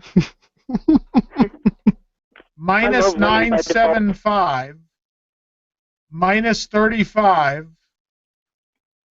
divided by 90. I got 3,974. Now he's on the phone. This is the worst show on radio. You should have just done the match game instead of the math game. How this is the most listened to show on this station is beyond me. All right. So 3,974 is what I got. All right, fair enough. Is that right? I don't know. I got 44. How did you get 44? I just did it. I get it when I do it now too. All right, you need a PhD to come in here and give you the right answer, because that's kind of what Jason, it seems like. Jason. Hey. Jason got 43.77. Yeah. I trust Jason's math. That's what Jason I went to a have. very good school. Patrick got this too. But that's Patrick what got I the got. number 2. Okay. 43.77 or 44. Nick, did you want people to follow the proper order of operation or just the way you spat out They numbers? have to do math correctly. Yeah. I mean, that's... Order of operations is math. Let's try one more. Should we? Really? There's people on the line. We have to Go ahead, something with them. try one more, and Patrick and I are going to do it simultaneously, and we'll double-check the right answer.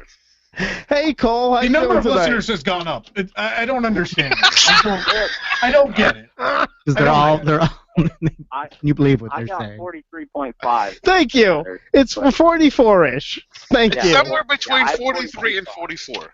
Give him a prize for that number. Everybody's getting a prize. Everybody, I'm sorry, you're going to have to hold for a second, but everybody is going to get a prize. Cole, you're up next. Here we go. All right, so here's your math problem. You got a new math problem here, okay? Okay. All right, this one's going to be fun. If the first one's any indication. If the theoretical hourly ride capacity on Tower of Terror is 2,000, what is the theoretical ride capacity over 7 hours? 7? Yes, 7. There it is. Divided by the number of presidents in the Hall of Presidents, subtracted by the price of a Disney After Hours ticket. Before discount. Thank you. Plus the number of nations in the World Showcase. Not counting the frozen meet and greet pavilion. Just thought I'd throw that in there. All right. Not that it matters, but your 2 minutes is starting. Okay. Great country of frozen meat. All right, so we got the hourly ride capacity of Tower of Terror is 2,000. What is the theoretical ride capacity over 7 hours divided by the number of presidents inside the Hall of Presidents, subtracted by a Disney After Hours ticket, no discounts, and plus the number of World Showcase nations pavilions there. Let's see if this one. Tom, are you doing this one too? No. You're not doing this one? No. You're not checking this. All right. I think. But all that, and I was still right. So. Sure. But I was. There's no disputing that. It's right or wrong, and I was right. Nick was right to within 0.25. I'm rounding up, and this one you round up to the whole number. Round up to the whole number. I should have said that, but that didn't. I don't know how people were getting thousands and thousands. No, thousands was wrong. I love this music. Thank you. What is this from? It's generic music that said like "Into the Danger Zone." Danger Zone. Obviously, math is a danger zone. This whole show is a danger zone. Oh, this segment will be shipped off to the Broadcasters Hall of Fame. Is what not to do. What do you think Karnak feels about this? Oh, by the way, you got like 30 seconds. Oh, by the way. How you doing there? Karnak's downstairs fuming. Yeah, good. We're out of orange juice. The math is wrong and we're out of orange juice. Start over. Oh, Cole, how you doing there? Good. You think Need you the got? answer? Yeah, you think you got it? I came up with 163. 163. A little bit off from the math that I did. Jason and I got 164. 164. I shouldn't do this. No. Do you think you're right, Jason? I got a gigantic negative number. Jason, where do you have a degree from, Jason? MIT. Yeah, I'm gonna go with Jason to answer. How many presidents are there? 43. Did you know that if you wrote the question? Well, let's see, really. What radio station do you work at? Really should know that, probably. So I have the capacity on Tower Terror 2000 times 7, which brings us up to what, 14,000? Yeah. That's good so far, yes. Divided by 44, correct? 43. 43. I had 43 too. Obama's the 44th president, isn't he? He Grover is. Cleveland's twice. Oh, You can't nice. count Grover Cleveland twice. Good So there's job. 43 presidents. There is. I was wrong on my own one. That's what I had. Good. You guys did good. I'm done. Do we have anyone else on the line? Is there anyone else waiting? Bring Gabe on. Bring Gabe on. Gabe is at least school age. Gabe, are you there? Yeah, I'm We're here. just going to mail you a prize. Is that all right? It's fine. Okay, I feel like just been one giant bake mode overload. Beat me for your meal. Thank you, Gabe. We'll talk to you next week. Uh-huh. All right. So we're going to take a commercial break. I'm gonna go bring Karnak in. He's yelling about the orange juice. Gonna bring him in. Yeah. The math game. That's how it goes, guys. You can play the home version of this. The home version. Go to commercial, please. Before I murder you, please go to commercial. Yeah. WDW News Tonight. We'll be back with Karnak.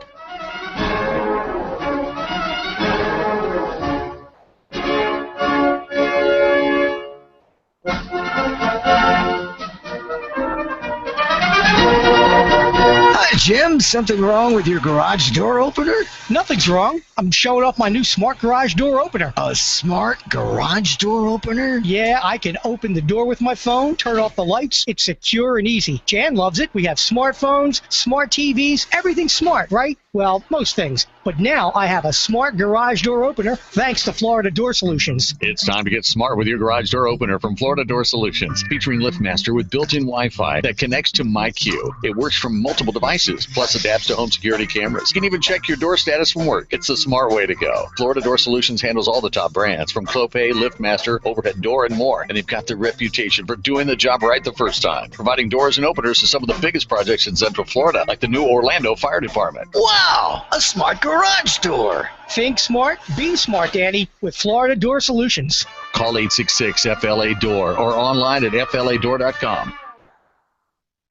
What color is that? Avocado green. The entire kitchen is avocado green. I know. My grandmother's kitchen was avocado green. I know. I hated that kitchen. I know. What about the bath? Is it avocado green as well? Nope, it's canary yellow. Does your kitchen or bathroom need a makeover? Hi, this is Mick Dolan. When you're remodeling your kitchen and bath, you need it done on time and on budget. One-to-One Kitchen and Bath can help from start to finish. Not sure what style and look you'd like? One-to-One Kitchen and Bath offers free design service, so you can see a 3D model before you buy. Just need cabinets, countertops, and flooring? Then One-to-One Kitchen and Bath has you covered. Always on time with the highest quality products and their low price guarantee. One-to-One Kitchen and Bath, 1781 Fairbanks Avenue, Winter Park. Online at the number 121cabinets.com or call 407-622-2062. One-to-One Kitchen and Bath, 121cabinets.com.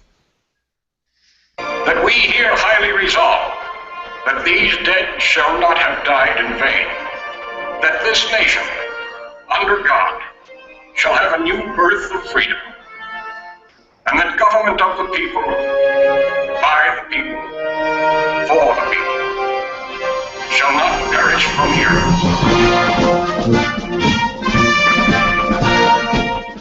These presidents are haunting me. All right, welcome back to WDW News Tonight. It is with great honor, ladies and gentlemen. Tonight is a very special night, as we have a great visitor from the East, the famous seer, sage, all-knowing, all-seeing, an accountant for Shanghai Disneyland. Ladies and gentlemen, Karnak the Magnificent.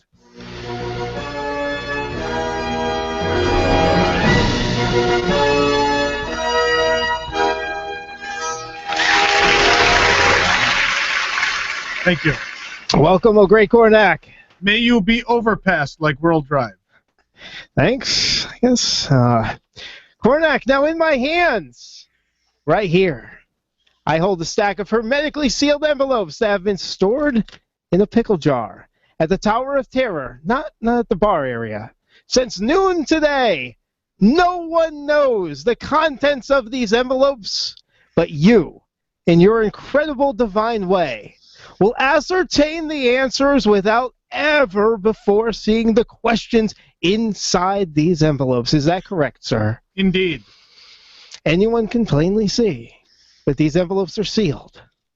So are you ready to divine the answers for the questions enclosed in all of these? I am. I will bring them to you. Yes, please. No math. Did you have an answer for the math question? I foresaw the answers were all going to be wrong. I foresaw that last week. This is in the correct order, I presume. I did the math. It adds up. They are in the correct order. Okay, I certainly hope so. This can only get worse. Anyway, all right. First envelope.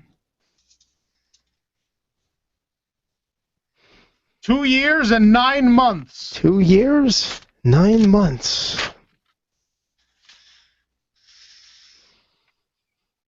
How long does infinity last to the Walt Disney Company? 2 years and 9 months. Good, they're in the right order. Next Gotta one. get start. Yes. STK. STK.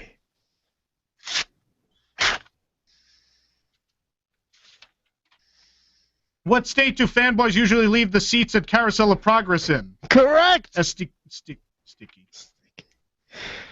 STK. Don't get any better, folks. Next one. I think they do. Next I hope so. Party ticket price tiers. Party ticket price tiers. There are a lot of them.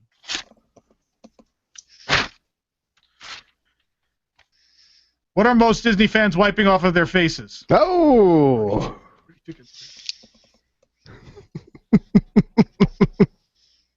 That and tears from the math game. Well, I am too. I'm sorry. I foresaw it would be a disaster. I wish you told me, Karnak. I did. It's Karnak. For legal purposes. Next one, Dole Whip. Dole Whip. The Dole Whip.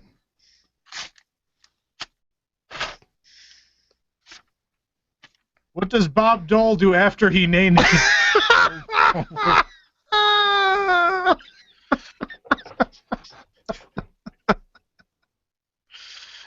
He's really enjoying that, isn't he?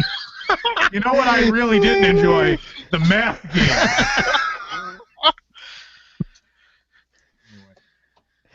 game. The Battle for Sunken Treasure. The Battle for Sunken Treasure. What is the internal fight over Rivers of Light at WDI referred to? It is. Might be sunken. Who knows? Tokyo Disneyland, Shanghai Disneyland, and the Disney Food Blog. Tokyo Disneyland, Shanghai Disneyland, and the Disney Food Blog. Name 3 things that are not presented in English. Oh! Or Disney Food Blog. But I'm not them right now. I would be glad to be them and not us right now, in fairness. Oh, boy. They may not know English, but they know how to add. Infinity. Infinity.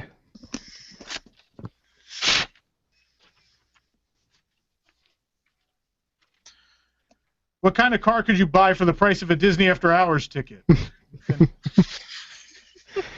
$149 is we learned in the math game.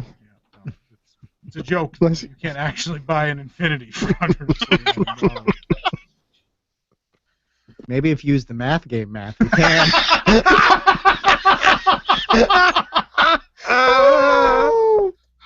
With math game math, you can do anything. It's limitless.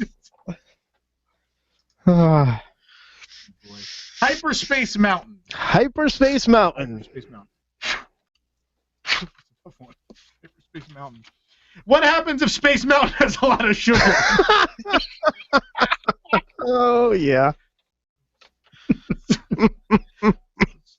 My favorite thing with this is we come up with like 3 good ones, and we're like, well, we got to fill the rest. That one was amazing. I'm waiting on the 3 good ones.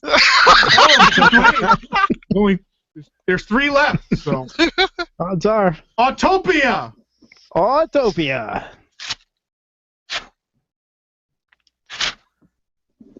Little rusty. It's been a while. What is the name of the Zootopia sequel where cars take over the earth? Autopia. Presented by Honda. That Pixar? Through the Looking Glass. Through the Looking Glass. I missed it. It's like the math game. It's in there. Through the Looking Glass. Where would you rather smash your face than see the new Alice movie? No.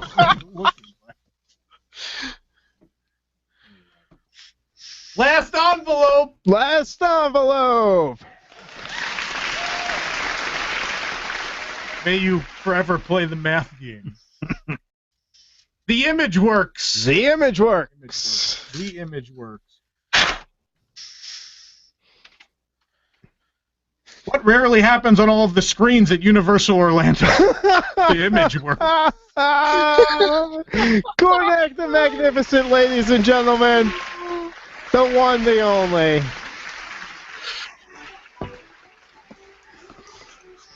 All right, this is WDW News Tonight. We're having fun here tonight. And Karnak out. Karnak's going to step away for a little bit, but we have much more in store for you tonight, including no more math game. We do have we do have a continuation of our dining discussion. I think we'll take on the resorts tonight with some of our panelists over at WWNT, and we have a little bit of animosity towards Tom. Who hates Tom? I can tell you who hates Nick. It's Tom.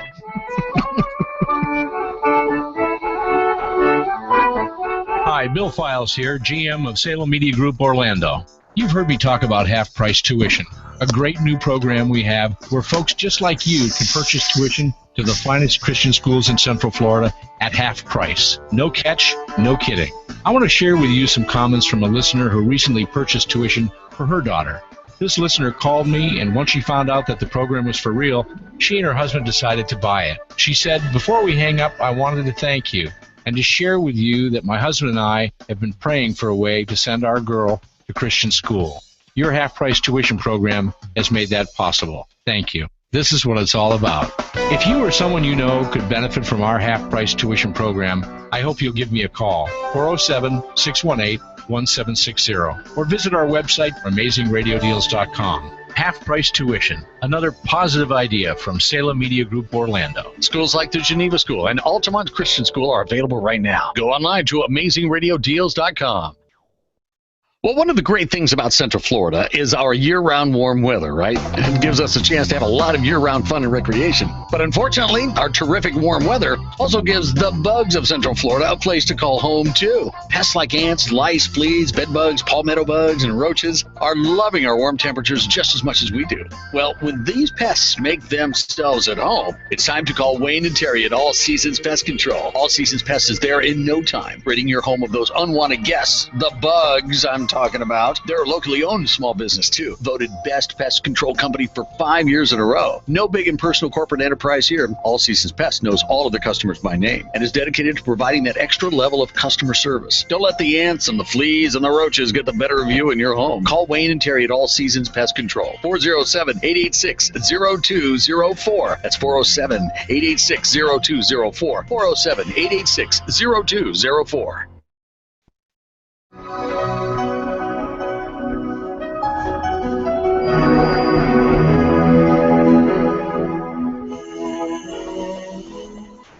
Our spirit, it lives in our people.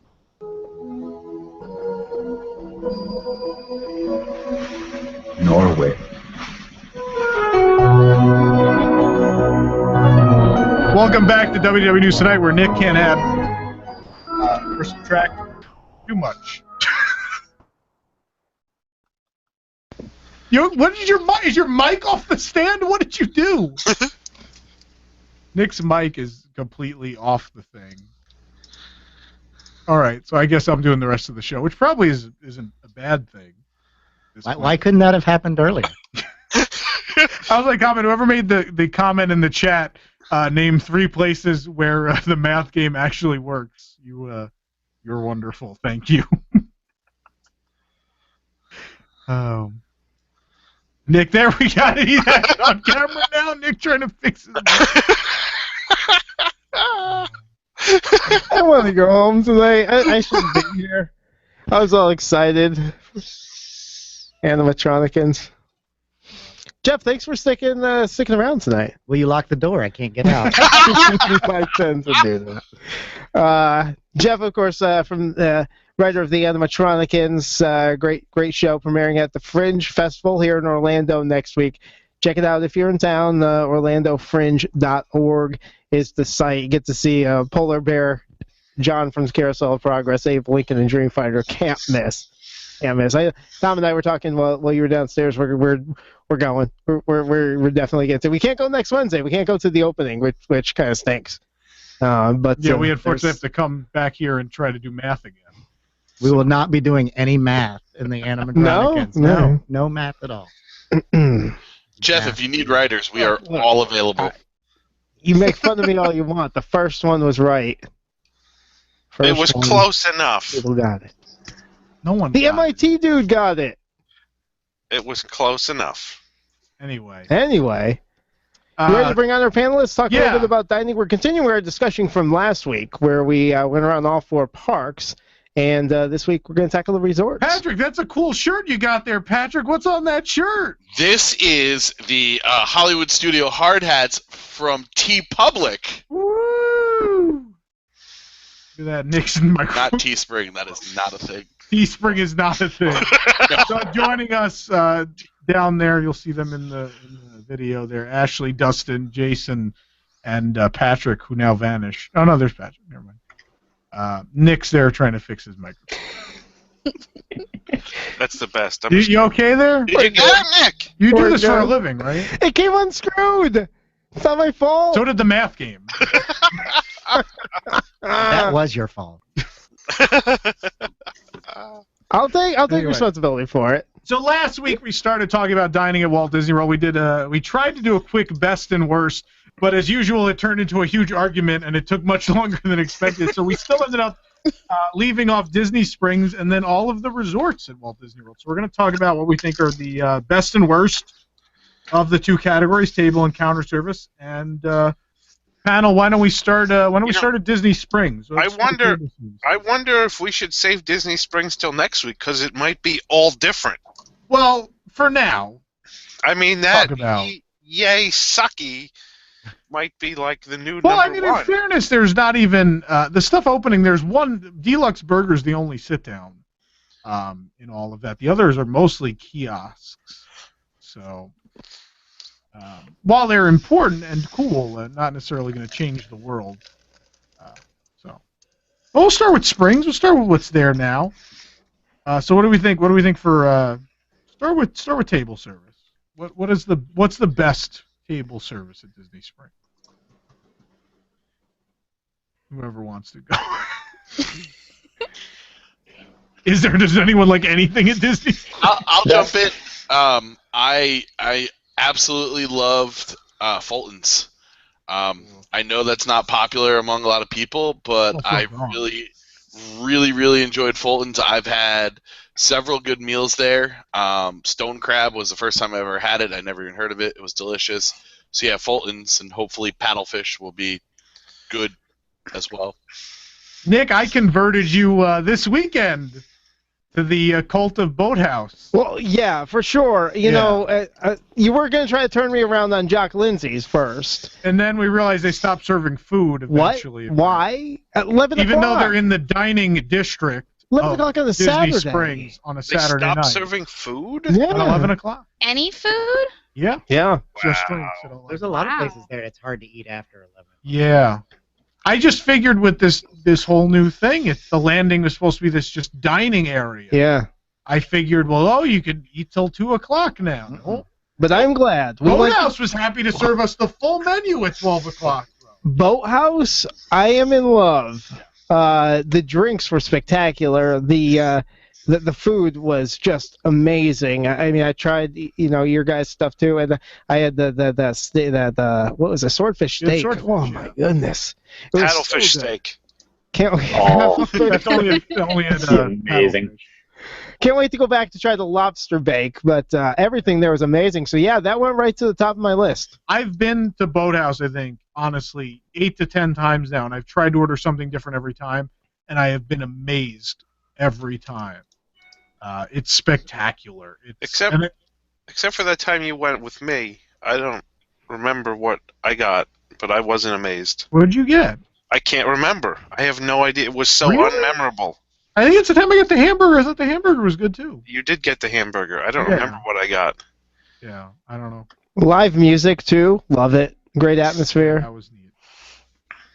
No, it's a great place. I love Boathouse. And Morimoto's great, too, but I think Boathouse is just hands down the best there right now.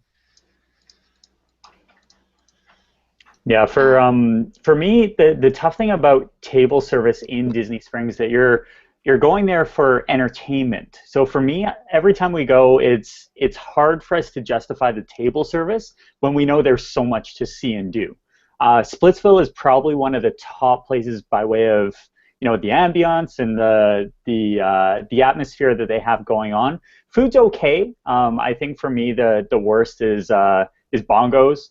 I think when you look at the atmosphere, the fact that it's really loud, it's really all over the place, and the menu is very weak if you want to put it into the perspective of all the other competition. But every time we go to Disney Springs, we're more impressed with the quick service than with the table service.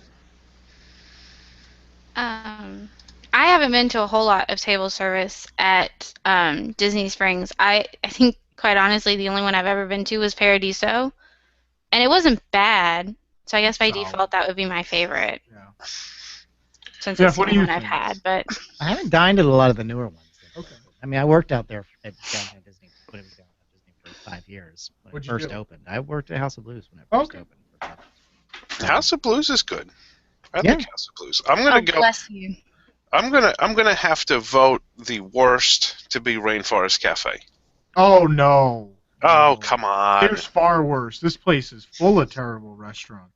So I was at first going to say Captain Jack's, but then I realized that's closed.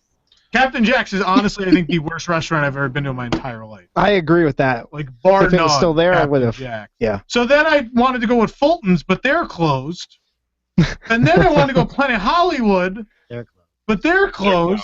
So I ended up at Portobello. Because Portobello's a sad excuse for Italian food.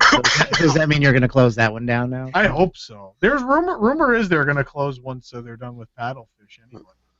Yeah, I didn't put Planet Hollywood in this conversation because it's closed now, and you never know what they're going to come out with the new menus and the new inside. And It'll be everything like all that, the new astronomy theme. themed. Yeah, but the old one was absolutely horrible. The steak was probably the worst that I've had on property. The service was, really hit or miss, and they hadn't upgraded anything. So the fact that you walked in and they still had like birthday greetings up on the screen, but they had like up characters, and it was like, this is great. It's it's exciting in 2012, but being that it's 2016, let's try something new. Sorry about Nick. You're on a roll tonight. Oh, stop. Also, there's this power surge in here. What is happening on this show tonight? I like when it's later in there. I can actually see in there. Lost all control of this show. Good. The microphones I are was gonna falling. Say, with the astronomy theme, I heard Planet Hollywood's going to be out of this world. But the problem is it's not far enough out of this world. Oh! Wow. Anyway. The phone falling. Just someone continue. Horrendous. All right, let's move away from Disney Springs and then go to the resorts. No, Well, we're did you not wanna done do with quick Springs. service? We're going to do counter service. Oh, Never get away from Springs. Wetzel's Pretzels. Agreed. Oh wait, they're closed, aren't they? The pretzels. See, the That quick wouldn't be service bad. in Disney Springs is actually good. Probably the best value for a quick service dining credit is Wolfgang Puck, the Express Cafe that they have. The Which pizza's one? great. The Express Cafe under on the first level. Marketplace? No, There's two of them. other side. Other side. Okay. That's probably the best one, but the most iconic quick service in Disney Springs, Earl of Sandwich.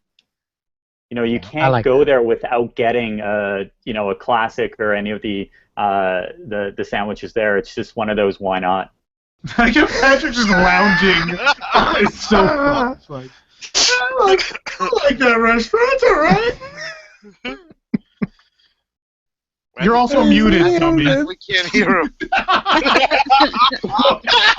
Oh, boy. I'm having a This is good not day. Patrick Knight. This is a disaster. This whole. I also go with Earl of Sandwich. I'm about to voluntarily do math. Karnak foresees the cancellation of this program. The animatronics has to be a hit. Jeff is hilarious. This is gonna be good. Well, I can't wait to go. I'm just making fun of you. It's kind of easy. I'm like shooting fish in a barrel here right now. It's like so- shooting a paddlefish in a barrel. They don't even have teeth to fight back. Oh my lord. I think Cook's of Dublin has a pretty decent menu. I like Cook's of Dublin. Absolutely. But Wolfgang, I have a tie between the two of them. I like the Marketplace one a little better. I've had better service experiences at that one, but I understand they're similar menus anyway. It doesn't really matter. But those two I like. The worst counter service at Disney Springs is what I call the cone stand. It's across from Marketplace Co-op. Yeah. Right on the water's edge, there's that stand that can never keep a menu because it's always terrible. For a while, it was the food cones. It's real awful. I was excited when they got the food cones. They don't have the cones anymore, No, but they it's don't. still bad. It's something. It's like nachos. It is. It's nachos. I think they're it's inedible. chili cheese fries, maybe. I don't know. See, I'm disappointed with the food trucks.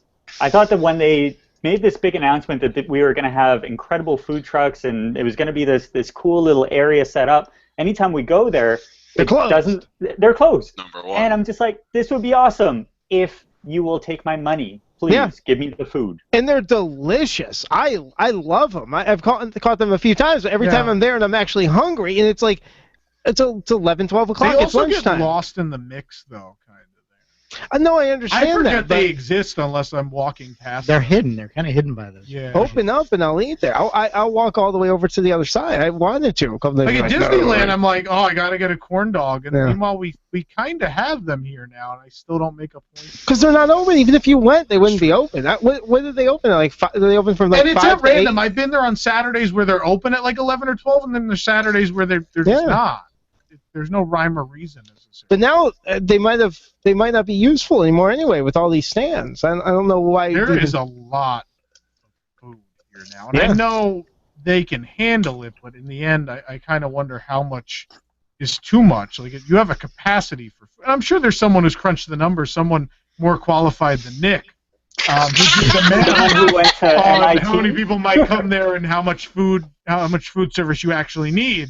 Yeah, but you still go on a random Monday night, and it's an hour wait to get into any restaurant. It's true. So It's true. I mean, but they're certainly adding enough. So we'll see what happens. But yeah, I don't know. Just don't eat at the cone stand. the non-cone stand. The non-cone stand, whatever it is. We can't have cones. Anyone else counter, sir? I'm gonna agree and say the food trucks because of the unpredictability. I think I got an Animal Kingdom dish from there, and I wasn't impressed. Okay, that's definitely I think the weirdest of the food trucks. Yeah. The Animal Kingdom one. It's kind of all over the place. So anyway, is there time to move on to resorts? I mean, we could push resorts to next week. Well, I think either resorts has to be after show or next week. Yeah, unfortunately. Justice has already been a disaster so far. Let's do that next week. Next week, resorts. So, but there you go. There's our. I want to know who hates Tom this week. This show has gone off the rails. I want to know who hates Tom this week, besides anyone who's called in to play the math game. It's overflow from last week, actually. Although I know there is new material this week. You'll have to touch on next. Yeah. Week. But yeah. But so you ready? Ready, Go- Tom? sure, Is go everybody ready to find out? Is it bright enough in here? Look at that glare. It's super bright. Who hates Tom now? Let's take a look at this. This one's pretty simple. This person just didn't agree with you. First details on how Disneyland's Fast Pass Plus will work. Yeah. Turtle 20 writes, nope. Just said nope. Tom's all wrong. What's funny is the day after I posted that, they literally put the scanners back out at Space Mountain. So they're scanning barcodes. Literally the day after he posted. I don't think this person hates Tom, but I just thought this one needed to be on the air because it was so random and ridiculous based on the story it was about. Remember you did a story about the 5th Walt Disney World theme park to be built before 2021? Yeah, it was a while ago. Flamingo Crossings, right? Yeah, this person wrote in, with global warming, rising temperatures and droughts intensifying, no, I don't believe it's man-made, as the whole solar system is actually having global warming to some degree, including Mars. It would make sense to build smaller satellite parks instead of one more large 5th park. What? You didn't factor in global Mars warming. having global warming. Story in Mars. Wait, what? If Mars is having global warming, that means it's not. Land with 2 Z's. Because of global warming and Mars. Yes. Well, that makes global warming yes, on global Mars. warming and Mars. You need to build. In fairness, they also got the same answers Nick did. Here we go. Name and possible theme revealed for new Vacation Club Resort. Oh, you mean Cooper Creek? Cooper Creek! Cooper Creek! Mike wrote in, how reliable is your source? To which Tom replied, as reliable as usual, smiley face emoticons. Best That's response really what I'm ever. angry about. Just every article, and it's not even just us, it's any website in the community. Just there's always just smart asses who have to comment. And just respond Then with Tom, on your Jungle Cruise article, which wrote Jungle Cruise themed Skipper Canteen restaurant to undergo radical menu change. Scame2 wrote in, seriously horrible article. I don't believe what it says. People who truly know the inside info know this is untrue. Jungle Cruise Skipper Canteen has its problems to work out, but food quality and adventurous menu is not leaving. To which DD replied, how does this affect Rivers of Light? And those are the people who hate Tom this week. Well, those are from last week, actually. And the lights dimmed. Well, and one of them's from like ages ago, I think. I don't know. But she left the comment more recently, so she's worried about that fifth park. She's worried about global warming. Bad idea. The global warming on Jeff Mars. Jones has been with us for the entire Thank 2 hours. you so much for sticking through this. No problem. That's an hour and a half I'll never get back. No, you won't. Hopefully we won't be saying that after we go see the animatronic. No, because it's only 45 or 55. I don't know how to do your math. I don't know. Nick might be there longer. Talking annual pass holder pricing or... Oh, Jeff. Still looking forward to coming and seeing your show. Even though you insulted Nick for an hour and a half. Even though. This is going to be fun. Maybe you want to go see it more. Definitely. We'll put. I think we already have the info up at WDWNT.com. Yeah, or find me on Facebook too at Jeff Jones Comedy. You can see other little jokes I post about the show every day too. Yeah, that is cool. You do these little memes with different characters and stuff. And are those hints to who we might see in the show? No, maybe some. Maybe. Oh no. Because there are other characters that Jeff is not revealing to us tonight, so we're going to have to go next week and see. You can see the Animatronicans at the Orlando Fringe Festival May 18th through May 29th. Various showtimes there, and you can find out more and get your tickets at orlandofringe.org. So, Jeff, we really do appreciate that, and maybe we'll have you on again if you'll agree to it. Maybe after the run of the show, so we can talk a little bit more. After you unlock the door and let me out. We're not in the show, but we definitely look forward to it, and we recommend all Disney fans listening to us tonight to check that out. So I guess Tom, no after show tonight. No, we're gonna quit while we're ahead tonight. Next week, Parks Pursuit for some prizes from Theme Park Connection. We appreciate everybody tuning in tonight. Of course, you can go to WDWNT.com for more info and to keep up on what we're doing. Tom and I will be at Disney Springs all day on Sunday. If you want to come out and find us, stop by, say hi, eat some food. On Twitter if have some drinks. Yeah, follow along. We'll be Instagram and tweet. Don't let Nick calculate the tips. Maybe some Snapchat. Tom, I'm on Snapchat. I've snapped you twice. Oh. And you still haven't responded. I gotta figure out how that works. Don't let Nick calculate now once Nick gets a login. Yeah, now that there's old people on it. Yeah. All the STK people just got off of Snapchat. Hashtag math game. Yep, and with that, remember, kids, in the words of the polar bear from Maelstrom, roar!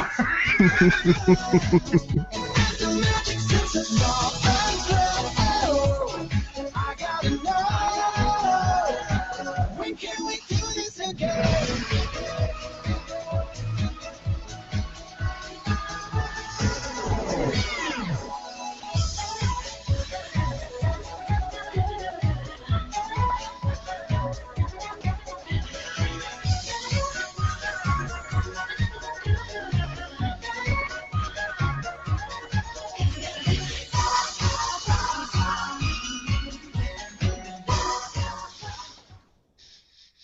Celebrating 50 years as Apopka's hometown station. 1520 WBZW. Apopka, Orlando. Community events, financial news, weather, traffic, and more. A service of Salem Media Group.